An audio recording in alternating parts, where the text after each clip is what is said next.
20 de novembro, Dia da Consciência Negra, uma data de extrema importância, uma data que nos leva a olhar para a nossa própria história, uma data que nos convida a repensar o nosso papel como cristãos na construção de um futuro mais justo.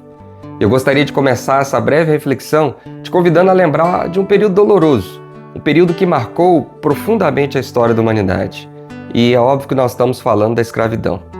Por séculos, nós sabemos bem, milhões de africanos foram arrancados de suas terras. Foram separados de suas famílias, vendidos como mercadorias e submetidos a trabalhos forçados em condições desumanas. Agora, nós sabemos também que a escravidão não foi apenas uma prática cruel. Ela deixou feridas profundas, feridas que ainda refletem desigualdades na nossa sociedade hoje. No Brasil, por exemplo, nós somos um dos últimos países das Américas a abolir a escravidão. Mas a gente sabe muito bem que a abolição ela não significou o fim das dificuldades para o povo negro. Muito pelo contrário, muitos continuaram enfrentando, por exemplo, a exclusão, a pobreza, o preconceito. E é por isso que o Dia da Consciência Negra é tão importante. Ele não é apenas um marco no calendário, ele é um convite, um chamado à reflexão. Ele nos convida para reconhecermos a força, a resistência, as contribuições do povo negro na nossa história. Esse é um momento para lembrar também que a luta pela igualdade não terminou e que cabe a cada um de nós, como cristãos e como cidadãos, combater toda e qualquer forma de injustiça ou discriminação. Queridos, como cristãos nós somos chamados a enxergar a história sob a luz da Palavra de Deus. A palavra que nos ensina que todos os seres humanos foram criados à imagem e semelhança do Criador. Essa verdade, ela nos lembra que toda vida ela tem valor e que qualquer forma de preconceito, qualquer forma de opressão vai contra o propósito divino para a humanidade. Portanto, nesse dia, mais do que refletir sobre o passado, nós somos chamados a agir hoje, no presente, a lembrar que diante de Deus nós somos uma só família. E o primeiro ponto que eu gostaria de trazer como reflexão é a necessidade de reconhecermos o passado para construir o futuro. A palavra de Deus nos diz em Êxodo, capítulo 3, versículos 7 a 8, que Deus é um Deus que vê, que ouve e que se compadece do sofrimento. Quando o povo de Israel estava escravizado no Egito, ele disse o seguinte: de fato tenho visto a opressão sobre o meu povo no Egito, ouvi o seu clamor por causa dos seus feitores e sei o quanto eles estão sofrendo. A escravidão, em qualquer das suas formas, ela é fruto da maldade do coração humano. Ela não é algo que vem de Deus, mas é uma escolha de homens e mulheres que, movidos pela ganância do seu coração, eles decidem oprimir os seus semelhantes. Agora, esse versículo nos revela um Deus atento às dores da humanidade. Um Deus que não é indiferente à opressão. E assim como ele viu as lágrimas e o clamor dos israelitas, ele também vê as lágrimas e as marcas deixadas pela escravidão do povo negro. Ele continua atento às sequelas dessa opressão, às marcas profundas que a escravidão deixou e que ainda persistem e se revelam em desigualdades, preconceitos e exclusões. Deus não ignora essas feridas. E nós como seus filhos também somos chamados a desenvolvermos esse caráter de Deus, a não negligenciarmos essa verdade, a não ignorarmos essas marcas do passado.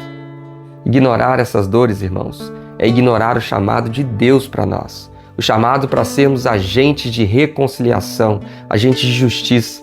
Nós somos convidados a isso, a olhar com os olhos de Cristo, a enxergar as marcas deixadas pela opressão e a agir para que essas cicatrizes elas se transformem em histórias de restauração, histórias de reparação e dignidade. O segundo ponto de reflexão fala sobre a necessidade de estarmos atentos ao chamado, à reconciliação e à justiça social. Amós, capítulo 5, versículo 24 diz: corra a justiça como um rio e a retidão como um ribeiro perene. A Bíblia nos convida a sermos agentes de transformação em meio ao mundo marcado pela injustiça. O profeta Amós nos desafia a deixar que a justiça e a retidão fluam incessantemente, como um rio que não cansa de correr. Esse chamado, ele é especialmente relevante quando nós olhamos para as desigualdades que ainda afetam o povo negro em meio à nossa sociedade. O Evangelho de Cristo, ele é inclusivo. Ele não conhece barreiras de raça, cor, classe social ou qualquer outro fator que o mundo usa para poder dividir as pessoas. É por isso que a igreja é chamada a ser um lugar de acolhimento, um lugar de igualdade, onde todos possam experimentar o amor de Deus, onde todos possam encontrar espaço para poder crescer, para poder florescer. Quando nós abraçamos o Evangelho de forma plena, nós reconhecemos que a discriminação, que o preconceito, ele não tem lugar em meio à nossa fé.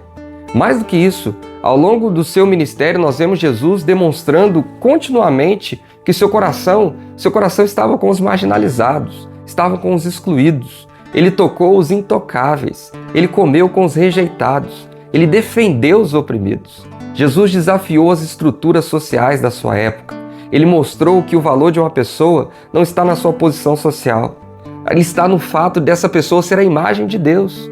E ao seguir o exemplo de Jesus, nós somos chamados para isso, para derrubar os muros que dividem e a construir pontes de amor e justiça. Agora, como nós podemos responder a esse chamado? A justiça social, queridos, ela começa na nossa própria comunidade, com ações que promovam igualdade, que promovam amor e inclusão. E talvez isso signifique ensinar, por exemplo, as nossas crianças sobre o valor da diversidade, a trabalhar para garantir oportunidades iguais para todos, independentemente da cor da sua pele. Isso significa também estarmos atentos à necessidade dos marginalizados, a levantar a voz contra o racismo em todas as suas formas, seja em atitudes individuais ou até mesmo em estruturas sociais. A consciência negra, ela não deve ser vista apenas como um dia no calendário, mas é um chamado diário para vivermos o amor ao próximo. É uma oportunidade de pormos em prática o ensinamento, o amor que Cristo nos mostra. Esse amor que nos desafia a ir além do conforto, a olhar para as dores dos outros, a sermos participantes ativos na cura dessas feridas. E quando nós agimos dessa maneira, queridos, nós deixamos a justiça e a retidão correrem livres, como o rio descrito por Amós. Nós permitimos que ele traga vida, renovação, onde antes havia dor e opressão. Que nós possamos ser uma igreja assim, uma igreja que não apenas proclama a palavra da reconciliação, mas que também a pratica, sendo luz, esperança em um mundo que tanto precisa do amor de Deus. Que o exemplo de Jesus e o poder transformador do Evangelho nos inspire a sermos uma comunidade acolhedora, uma comunidade inclusiva, comprometida com a justiça. Para terminar, nós somos convidados a refletir sobre o futuro de esperança prometido pela palavra de Deus. Apocalipse 7:9 diz: "Depois disso olhei, e diante de mim estava uma grande multidão que ninguém podia contar, de todas as nações, tribos, povos e línguas, de pé diante do trono e do Cordeiro." A visão que João teve do céu é uma celebração da inclusão e da diversidade do reino de Deus. Ela nos mostra pessoas de todas as nações, tribos, povos e línguas unidas em adoração ao Senhor. Essa imagem é um lembrete poderoso de que o plano de Deus é para todos, sem distinção. É um lembrete também de que a igreja na terra precisa refletir essa realidade celestial. O reino de Deus, queridos, não é um reino segregado. O reino de Deus é um lugar onde cada pessoa encontra o seu valor em Cristo, onde o amor e a justiça prevalecem sobre as divisões humanas. E a nossa missão como seguidores de Cristo é viver de acordo com essa verdade, é trabalhar para que as nossas comunidades, para que as nossas igrejas sejam espaços onde a diversidade é celebrada e a igualdade é promovida. Hoje, cada um de nós que dizemos ser seguidores de Cristo, somos convidados a refletir. Como será que nós estamos lidando com o racismo e com a desigualdade na nossa sociedade? Será que nós estamos verdadeiramente vivendo como agentes de reconciliação? É tempo de cada cristão examinar o seu coração, as suas ações, de perguntar a Deus como pode ser um instrumento de mudança em meio ao mundo que ainda carrega as marcas da injustiça. Que possamos nos comprometer a isso, a construir um futuro de esperança, um futuro que reflita a visão de Apocalipse, onde todas as pessoas podem se reunir em harmonia, celebrando o amor de Deus.